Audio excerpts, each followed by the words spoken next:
ನಾವು ಆ, ಹುಟ್ಟಿ ಆ, ಮತ್ತು ಸಾವಿನ ಮಧ್ಯ ನಮ್ಮ ಬಗ್ಗೆ ಎಷ್ಟು ತಿಳ್ಕೊಂಡ್ವಿ ಅದು ಮುಂದಿನ ಆ, ಮುಂದಿನ ಒಂದು ಮತ್ತೆ ಬಂದಾಗ ಅಲ್ಲಿ ಏನು ಈಗ ತಿಳ್ಕೊಂಡಿರೋದು ಅಲ್ಲಿಗೂ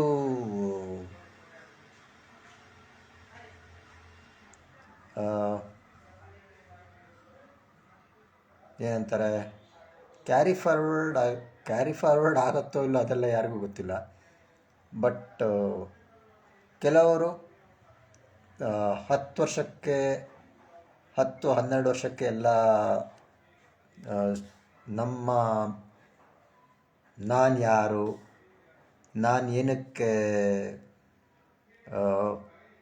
ಹುಟ್ಟಿದ್ದೀನಿ, ಏನು ಕಲಿಬೇಕು, ಹೇಗೆ ಕಲಿಬೇಕು, ಯಾರ ಹತ್ರ ಕಲಿಬೇಕು, ಅದನ್ನೆಲ್ಲ ಬೇಗ ಯಾವುದು 64 ವಿದ್ಯೆ ಏನೋ ಅಂತಾರಲ್ಲ, 64 ವಿದ್ಯೆಯಲ್ಲಿ ಎಷ್ಟಾಗುತ್ತೋ ಅಷ್ಟು ವಿದ್ಯೆಗಳನ್ನು ಕಲಿತಾರೆ. ಮ್ಯೂಸಿಕ್ಕು, ಡ್ಯಾನ್ಸು, ಯೋಗ, ಆಮೇಲೆ ಚಿತ್ರ ಬಿಡಿಸೋದು, ಆಮೇಲೆ ಯಾವುದವರು ಪಾಠ ಮಾಡೋದು, ಹಾಗೆ ಬೇರೆ ಬೇರೆ 64 ವಿದ್ಯೆಗಳು. ನೀವು ಎಷ್ಟು ವಿದ್ಯೆಗಳನ್ನು ಕಲಿತೀರಾ, ಅದನ್ನು ಕಲ್ತಿದ್ದನ್ನು ಎಷ್ಟು ಅಳವಡಿಸ್ಕೊಳ್ತೀರಾ ಅದ್ರ ಮೇಲೆ ನಿಮ್ಮ ಜೀವನ ದಾರಿ ಸುಗಮ ಆಗತ್ತೆ.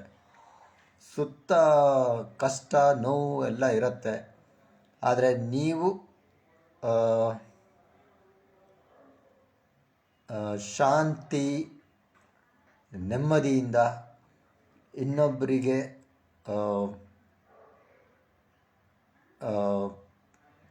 ಮಾರ್ಗದರ್ಶನವನ್ನು ಮಾಡ್ಬೋದು. ಅದಕ್ಕೆ ಫಸ್ಟು ನಾನು ನನ್ನ ಬಗ್ಗೆ ತಿಳ್ಕೊಬೇಕು. ಅದನ್ನು ಒಂದೇ ಜನ್ಮದಲ್ಲೂ ಎಲ್ಲದೂ ತಿಳ್ಕೊಬೋದು ಅಂತ ರೆಫರೆನ್ಸ್ಗಳು ಸಿಗತ್ತೆ ನಿಮಗೆ ತುಂಬ. ಲೈಕ್ ಸ್ವಾಮಿ ವಿವೇಕಾನಂದ, ಆಮೇಲೆ ಬೇರೆ ಎಲ್ಲ ಬೇರೆ ಸ್ವಾಮೀಜಿಗಳು, ಅವರು ಎಲ್ಲ ತುಂಬ ಯಂಗ್ ಏಜಲ್ಲೇ ಒಳ್ಳೆ ಅಭ್ಯಾಸಗಳನ್ನು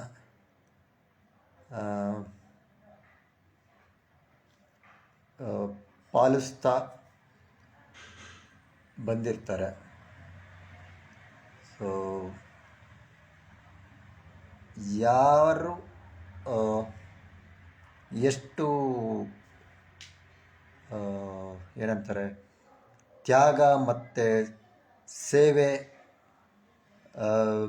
ಮಾಡ್ತಾ ಇದ್ದಾರೆ ನೋಡಿ ಅವ್ರನ್ನ ಜನ ಫಾಲೋ ಮಾಡ್ತಾರೆ. ಲೈಕ್ ತ್ಯಾಗ ಮಾಡಬೇಕು, ಸೇವೆ ಮಾಡಬೇಕು ಅಂತ ಹೇಳೋರು ಬೇರೆ, ಮಾಡೋರು ಹೇಳೋದಿಲ್ಲ. ಅಂದರೆ ಅವ್ರ ಪಾಡಿಗೆ ಅವರು ಮಾಡ್ತಾ ಇರ್ತಾರೆ. ಜನಗಳು ಗುರುತಿಸಿ ಅವರಿಗೆ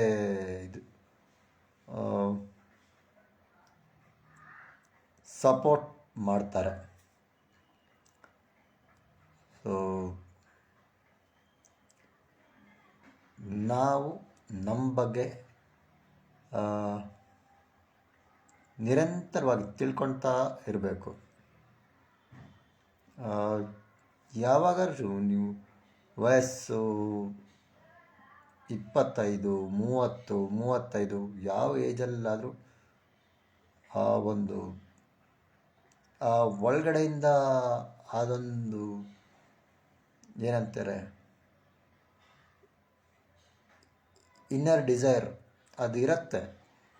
ಕೆಲವರಿಗೆ ಸ್ವಲ್ಪ ಜಾಸ್ತಿ ಇರುತ್ತೆ. ಅದು ನಾನು ಯಾರು ಅಂತ ತಿಳ್ಕೊಳ್ಳಿಲ್ಲ ಅಂದರೆ ಅವರಿಗೊಂಥರ ನಿದ್ದೆನೂ ಬರಲ್ಲ, ಊಟನೂ ಸೇರಲ್ಲ, ಆ ಥರ ಎಲ್ಲ ಇದಾಗುತ್ತೆ. ಬಟ್ ಅದನ್ನು ತಿಳ್ಕೊಳ್ತಾ ಮನಸ್ಸು ಹಗುರ ಆಗ್ತಾ ಒಂದು ಏನಂತೀರ ಆ ಬದಲಾವಣೆಗಳು ಏನಾಗ್ತಾ ಇದೆ ಅಂತ ನಮಗೆ ಗೊತ್ತಾಗತ್ತೆ.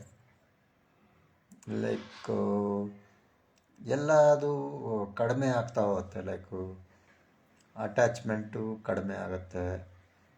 ಆಮೇಲೆ ಭಯ, ಕೋಪ, ಅಸೂಯೆ, ದುಃಖ, ಕಷ್ಟ ಎಲ್ಲದೂ ಕಡಿಮೆ ಆಗ್ತಾ ಹೋಗುತ್ತೆ. ಬಟ್ ನೀವು ಸರಿಯಾದ ಇದನ್ನು ಒಳ್ಳೆ ಯೋಚನೆಗಳನ್ನು ಮಾಡಬೇಕು, ಒಳ್ಳೆ ಮಾತುಗಳನ್ನು ಆಡಬೇಕು, ಮತ್ತು ಒಳ್ಳೆ ಕೆಲಸಗಳನ್ನು ಮಾಡಬೇಕು. Thought, words, action 3 ಕ್ಲಿಯರಾಗಿರಬೇಕು. ಇದನ್ನು ಏನಂತಾರೆ ಎಲ್ಲ ಇದರಲ್ಲಿ ಹೇಳಿದ್ದಾರೆ. ಲೈಕ್ ಫಾಲೋ ಮಾಡಿ, ಇಲ್ಲ ಯಾರು ಫಾಲೋ ಮಾಡ್ತಿದ್ದಾರೋ ಅವ್ರ ಜೊತೆ ಪ್ರಾಕ್ಟೀಸ್ ಮಾಡಬೇಕು. ಎಲ್ಲರಿಗೂ ಅವರಾಗೆ ಪ್ರಾಕ್ಟೀಸ್ ಮಾಡೋಕ್ಕೆ ಸ್ವಲ್ಪ ಏನೋ ಹಿಂಜರಿಕೆ ಇರುತ್ತೆ. ಸೊ ಪ್ರಾಕ್ಟೀಸ್ ಮಾಡ್ತಾ ಇದ್ದಾರೆ ಅಂತ ಗೊತ್ತಿದ್ದವ್ರ ಜೊತೆ ನೀವು ಪ್ರಾಕ್ಟೀಸ್ ಮಾಡಬೇಕು. ಒಳ್ಳೆಯವ್ರ ಜೊತೆ ಸೇರಿ ಒಳ್ಳೆಯವರಾಗಿ. ಧನ್ಯವಾದಗಳು.